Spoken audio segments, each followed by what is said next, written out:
Hello everyone, स्वागत है आप सभी का आपके अपने यूट्यूब चैनल पे। मैं हूं आपका दोस्त दीपक जैन। एंड हमारे आरबीआई असिस्टेंट के पेपर स्टार्ट हो चुके हैं। हमारे एक्चुअली में 2 दिन में डिफरेंट शिफ्ट में एग्जाम होने वाले हैं। एंड आज हमारा फर्स्ट डे है। इसमें मेरा जो पेपर था वो सेकंड शिफ्ट में था। एंड जब मैं वीडियो बना रहा हूँ शायद हमारी थर्ड शिफ्ट भी कंप्लीट हो चुकी होगी।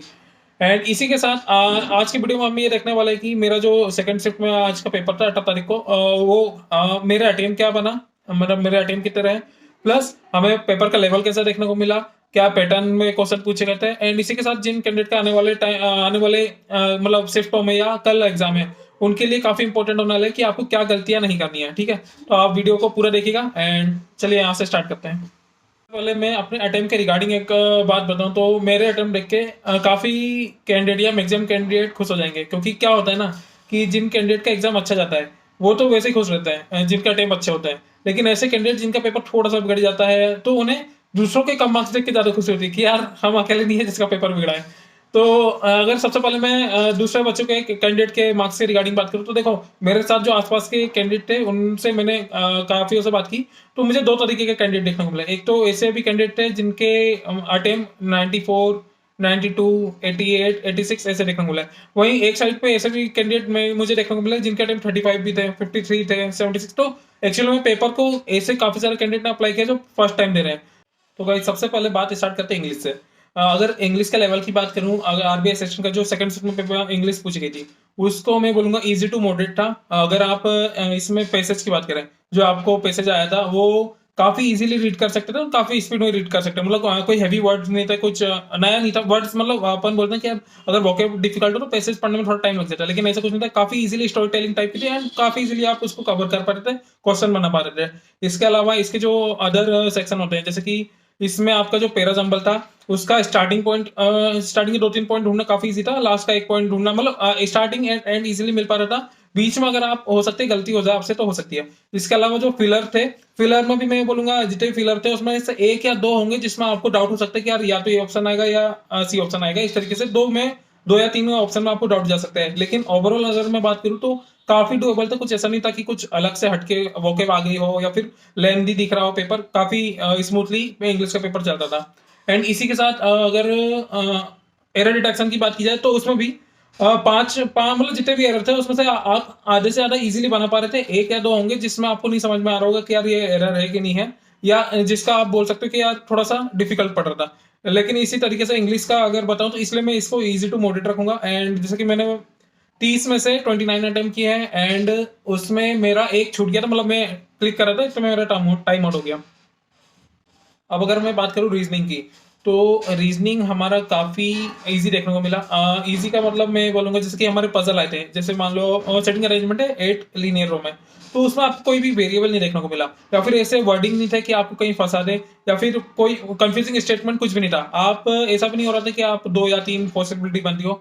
जो भी पजल पूछी गई थी या जो भी अरेंजमेंट थे वो काफी स्मूथली बने जा रहे, मतलब आप बस रीड करते जाए स्पीड में एंड स्पीड में बनते जा रहे थे। तो आपका रीजनिंग ऐसा ही था। एंड इसमें सिलोगिज्म आया था एंड सिलोगिज्म में जो only of A sorry only a few वाला जो कॉन्सेप्ट होता है उस पर क्वेश्चन पूछे गए थे। ठीक है, एंड इसी के साथ इसमें बाकी तो ऐसा कुछ, मतलब ऐसा कुछ फंसाने वाली चीजें नहीं थी। जो एक आपको मॉक पेपर में देखने को मिलता है A to Z लगभग वही था, मतलब पूरी तरीके से वही था। ठीक है, तो ये आपका था इजी सेक्शन था इंग्लिश रीजनिंग। रीजनिंग इंग्लिश से ज्यादा इजी थी। एंड इसके अलावा क्वांट की बात करूँ तो क्वांट भी काफी, अगर मैं बात करूँ क्वांट की, तो क्वांट आपका काफी इजी था, काफी डुएबल था। एंड वैसे आपका जो आपके पेपर में जो सीक्वेंस पूछा गया था वो इस तरीके से था। पहले इंग्लिश था, इसके बाद रीजनिंग था, सॉरी सॉरी इसके बाद क्वांट था एंड सबसे लास्ट में रीजनिंग रीजनिंग था। लेकिन मैं क्वांट इसलिए बाद में बता रहा हूँ कि क्वांट ही एक ऐसा सब्जेक्ट है था, मतलब जिसने मुझे पूरी तरह से डुबा दिया। मतलब अगर मैं मेरे अटेम्प्ट की बात करूँ तो मेरे अटेम्प्ट है 35 में से ओनली 22। एंड वो भी मैं डूबा भी तो वहां डूबा जहाँ पानी कम था। मैं अगर कहीं फंसा तो वो दो चीजें थी, एक तो सिंप्लीफिकेशन एंड एक नंबर सीरीज। एंड इसलिए बोलते हैं कि यार प्रैक्टिस मेक्स मैन परफेक्ट, मतलब प्रैक्टिस बहुत ज्यादा जरूरी है यार। मतलब मुझसे बाकी जो जो भी अर्थमेटिक था वो मुझसे बन पा रहे थे, जब स्टार्टिंग ही अर्थमेटिक से हुई थी मेरे से वो बन पा रहे थे, डीआई पूरे बन पा रहे थे। लेकिन मैं जब जैसे ही सिंप्लीफिकेशन आया मैं पता नहीं थोड़ा कॉन्शियस या बोलते हैं थोड़ा सा नर्वस हो गया। थोड़ी सी चीजें एक्चुअली में जो सिंप्लीफिकेशन था वो भी थी थे इजी, लेकिन इस तरीके से थे जैसे इक्वल टू के दोनों साइड में कंपोनेंट दे रखे थे, मतलब जैसे एक्स कई में एक्स नीचे था तो आपको बस स्विच करने की चीजें कि एक्स को ऊपर लाना है, कई बार से एक्स माइनस में था तो आपको चीजें यहाँ से वहां स्विच करनी पड़ती है। और शायद मैं वहां थोड़ा ज्यादा नर्वस हो गया, आई डोंट नो व्हाई। मैं शायद मेरी प्रैक्टिस सिंप्लीफिकेशन की बिल्कुल भी प्रैक्टिस नहीं थी, मतलब कहीं की नहीं है। सिंप्लीफिकेशन एंड नंबर सीरीज वहां पे मैंने सबसे पहले नंबर सीरीज में टाइम कंज्यूम हुआ, उसके बाद सिंप्लीफिकेशन आया, एंड ऐसा ही सेम मेरे पास एसबीआई पीओ में हुआ था। तो कहीं ना कहीं मेरी कुछ कमियों के कारण मेरा जो अटेम्प्ट टोटल हुए 82 हुए। एंड आप बताना आपको पेपर का लेवल, अगर आपने सेकंड शिफ्ट में अटेम्प्ट किया, आपके अटेम्प्ट कितने हैं, आपको पेपर का लेवल कैसा लगा। एंड इसके अलावा अगर मैं कट ऑफ की बात करूं तो देखो, जैसे कि मैं एमपी से हूं तो मुझे तो पता कि मैं बाहर हो गया हूं, क्योंकि हमारे एक्चुअल में जनरल की 5 सीटें हैं। और अगर मैं बात करूं जनरल, अगर मैं अपने एमपी की बात करूं जिसका सेकंड शिफ्ट में था, अगर किसी के भी 86 88 से ऊपर है तो बिल्कुल आप मेंस की तैयारी में लग सकते हो। एंड इसके अलावा जो एक्चुअल कट ऑफ क्या जा सकता है उसके लिए एक अलग से वीडियो लाऊंगा जब हमारी सारी शिफ्ट कंप्लीट हो जाएंगी। अगर आपको एनालिसिस ठीक लगा, अच्छा लगा एंड वीडियो अच्छा लगा तो वीडियो को लाइक करना, चैनल को सब्सक्राइब करना, क्योंकि अब मैं यहाँ से वीडियो कंटिन्यू लाऊंगा एंड यहाँ से मेरी भी तैयारी करूंगा। एंड इसी के साथ अगर आप बैंकिंग की तैयारी कर रहे हैं तो मेरा एक टेलीग्राम पर चैनल है @DJ बैंकिंग पेड, मैं नीचे डिस्क्रिप्शन बॉक्स में उसको वो कर दूंगा, पिन कर दूंगा। अगर आप बैंकिंग की तैयारी कर रहे हो तो उसमें ज्वाइन जरूर करना, उसमें आपको जितनी भी पेड पीडीएफ है या बैंकिंग से रिलेटेड जो भी कंटेंट है आपको सब मिल जाएगा। तो चलिए फिर मिलते हैं।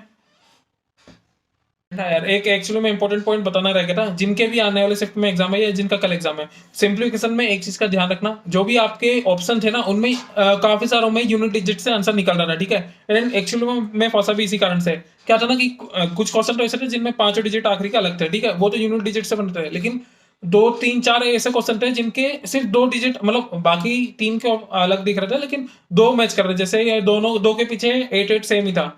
और ऐसे ऐसे जो भी क्वेश्चन थे ना उनके आंसर वाकई में वही फंसे थे जिनमें, मतलब जो मैच कर रहे हैं, जिनके 2 ऑप्शन मैच कर रहे हैं यूनिट डिजिट से। तो ऐसे क्वेश्चन जिनके 5 अलग हैं उनको आप यूनिट डिजिट से करना। एंड ऐसे जो कि आपको दिख रहा है कि यार इसके 2 ऑप्शन मैच कर रहे हैं यूनिट डिजिट से नहीं हो रहा, उसको टाइम वेस्ट मत करना।